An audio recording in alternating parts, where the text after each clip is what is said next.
Right, good morning. So this morning we've watched Keir Starmer putting his policy into place on dealing with the NHS waiting lists, but he was also targeted about Musk's attack on him over the grooming gangs, and basically what annoyed me about this morning, there's not a lot of backing of this policy. There's not a lot of detail in it as yet, and this is what annoys me about politicians. They come out with these policies, but they don't come out with the detail.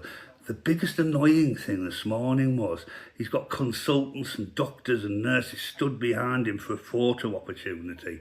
But while he's got those poor lads and lasses stood behind him, all smiling because that's probably been what they've been told to do, there's people lying in corridors in wards that those poor staff who would have probably rather been dealing with the patients than stood there for a Keir Starmer photo opportunity.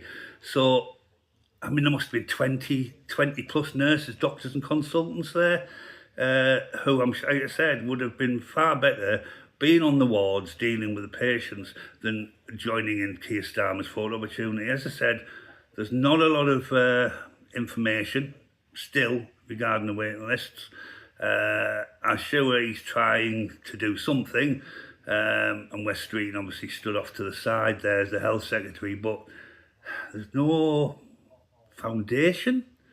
I'm not really sure what word I'm looking for this morning, but I say we've heard him, like I say, not a lot, but the annoying thing was the doctors, nurses and consultants have stood behind him and will have been told to be there for a photo opportunity for Keir Starmer, not for them. They would have much rather been on the wards dealing with the patients and trying to get the waiting list down. So politicians have got to stop using staff from businesses, NHS, police force, ambulance services, fire brigade as a photo opportunity. If you're going to run the government and run the country, let them get on with it. Let these people work and let them do what they want to do rather than being stood there with you for half an hour. I'd love to know what people's opinions are. I'm sure I'm going to get a lot of knockback on it, but that's how I feel. And I've always said I will say what I think. So have a good day.